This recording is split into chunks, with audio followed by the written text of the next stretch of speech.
बिस्मिल्लाहिर्रहमानिर्रहीम। आज हम एक जनरल पब्लिक का इशू है जो पेशेंट हमारे पास आते हैं, तो जैसे मैंने बताया कि उनकी हम प्रॉब्लम सुन के उसको मेडिकली जो जितना हमारा नॉलेज है उसमें हाईलाइट करते हैं और इंस्ट्रक्शंस देते हैं। उसका फ़ायदा ये होता है कि एक तो पेशेंट सुन लेता है और उसको भी काफ़ी समझ आ जाती है, और दूसरा अगर किसी बंदे को इस तरह की बीमारी है तो उसको भी उसकी समझ आनी शुरू हो जाती है कि इसका हमें क्या करना है, इस बीमारी की फेट क्या है, इस बीमारी का इलाज क्या है, और इस बीमारी के लिए हमें कौन से प्रिकॉशंस करनी हैं। और अगर कि कोई और बंदा भी, कोई और पेशेंट भी उससे वो पूछता है तो उसका वो जवाब दे देता है।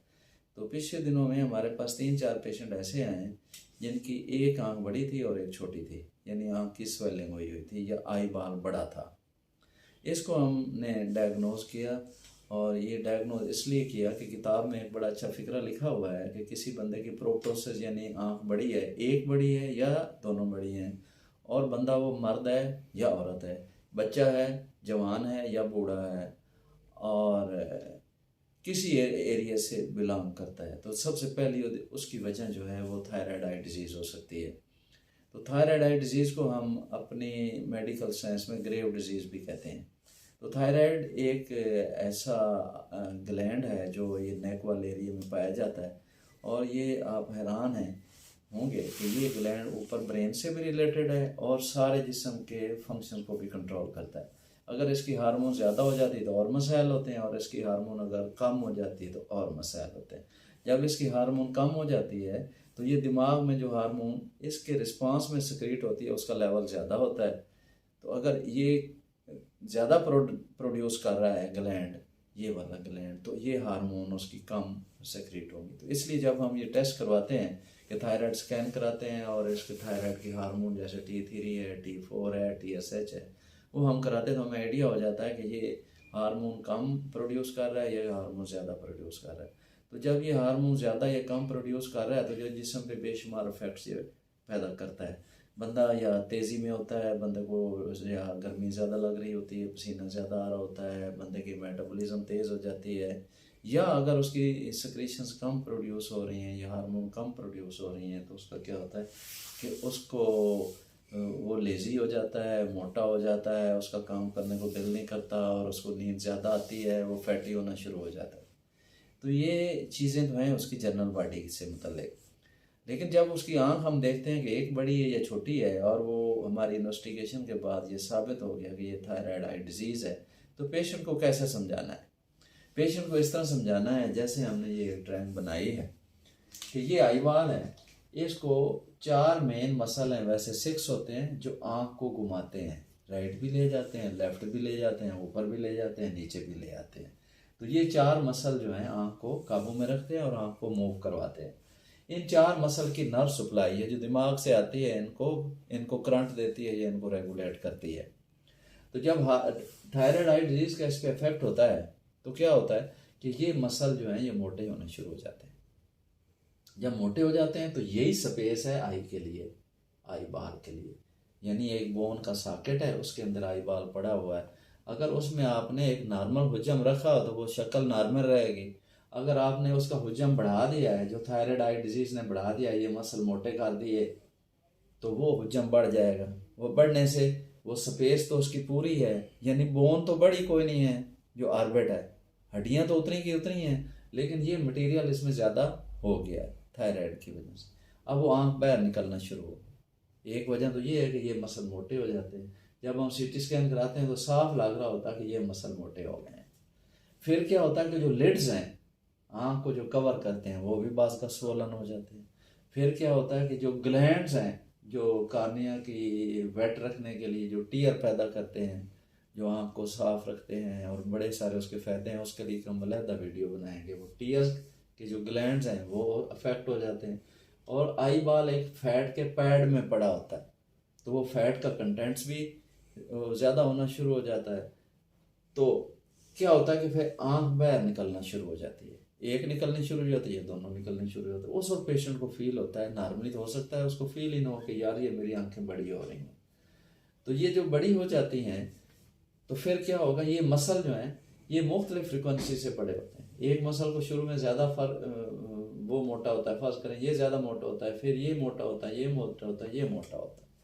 तो जो मसल एक ज़्यादा मोटा हो जाता है वो आँख को दूसरी तरफ खींच लेगा या आँख को रिस्ट्रिक्ट करेगा या मूव नहीं करने देगा, दोनों तरह वो कर सकता है। तो उससे क्या होगा कि एक आँख जो है वो ज़्यादा मूव कर जाएगी, दूसरी आँख ज़्यादा मूव नहीं कर रहेगी, राइट लेफ्ट में फ़र्क पैदा हो जाएगा।